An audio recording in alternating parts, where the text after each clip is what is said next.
Everyone, welcome back to case file. आज की कहानी एक मशहूर यूट्यूबर की है जिसकी असल हकीकत सुनकर सब हैरान हो गए थे। कहानी शुरू करने से पहले चैनल को सब्सक्राइब कर दें और बेल आइकन को भी प्रेस कर दें। इस लड़के का नाम टेरी एरिक सिजलर था। ये अमेरिका के शहर टेक्सास में वॉलर में रहता था और इसके यूट्यूब चैनल का नाम लैंडस्केप प्रोडक्शंस के नाम से था। इसको मिस्टर एनिमीज के नाम से भी जाना जाता था। यूट्यूब शुरू करने से पहले ये लड़का जॉबलेस था। इस लड़के ने 2012 में यूट्यूब चैनल बनाया और इसमें अपनी वीडियोस अपलोड करना शुरू कर दी थी, जिसमें ये फिल्म्स और एनिमेस पर रिव्यू दिया करता था। उस दौरान यूट्यूब पर बहुत कम लोग वीडियोस अपलोड करते थे तो कंपटीशन भी बहुत कम था। उस दौर में इस लड़के की वीडियोस पर मिलियंस व्यूज आ गए। ये लड़का एकदम इतना मशहूर हो चुका था, लोग इसकी वीडियोस पसंद करते थे। यूट्यूब पर ये लड़का पहला यूट्यूबर था जिसने एनिमेस पर रिव्यू किया था और इसी लड़के की वजह से यूट्यूब पर एनिमेस की कम्युनिटी बनना शुरू हो गई थी।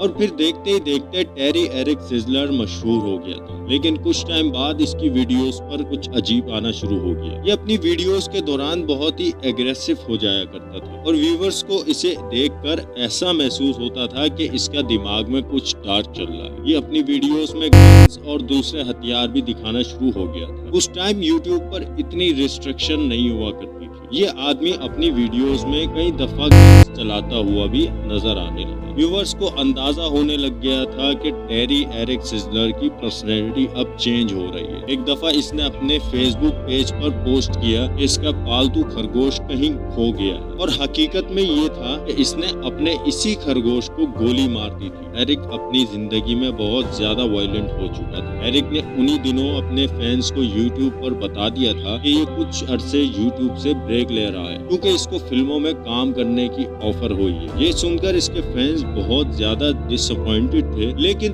इसके फैंस ये नहीं जानते थे कि इसके दिमाग में क्या चल रहा है। 20 मार्च 2012 को मशहूर यूट्यूबर टेरी एरिक सिजलर ने एक ऐसा काम किया जिसको सुनकर इंसान की रूह कांप जाए। इसने अपने माँ बाप और छोटे भाई को कत्ल कर दिया था। सबसे पहले तो उसने अपनी माँ रोंडा वेसी सिजलर को गोली मारकर कत्ल किया। गोली की आवाज सुनकर जब इसका छोटा भाई मार्क एलन सिजलर जब नीचे आया तो इसने अपने भाई को भी गोली मारकर जख्मी कर दिया। मार्क ने बड़ी मुश्किलों से खुद को संभाला और अपने आप को बाथरूम में लॉक कर दिया कि कहीं ये उसे भी न मार दे। इसके बाद एरिक ने अपने बाप लोटन रे सिजलर को भी गोली मारकर कत्ल कर दिया। उसके बाद आखिर में इसने बाथरूम का दरवाजा तोड़ा और तोड़कर अपने भाई मार्क को भी गोली मारकर कत्ल कर दिया। कत्ल करने के बाद इसने घर की दीवारों और दरवाजों पर लिखना शुरू कर दिया कि मुझे अपनी फैमिली से बहुत प्यार था और मैं खुद को कभी माफ नहीं कर सकूंगा और मुझे नहीं पता कि मैंने ऐसा क्यों किया। लिखने के बाद ये अपनी गाड़ी में बैठकर वहां से फरार हो गया। पुलिस ने चंद ही घंटों बाद इसको अरेस्ट कर लिया था। पुलिस ने जब इन्वेस्टिगेशन की तो उनको और भी कुछ पता चला कि इसने ये भी प्लान बना रखा था ये स्कूल में करके बच्चों को कत्ल करेगा। एरिक को उम्र कैद की सजा सुना दी गई थी और शायद अब मालूम पड़ता है कि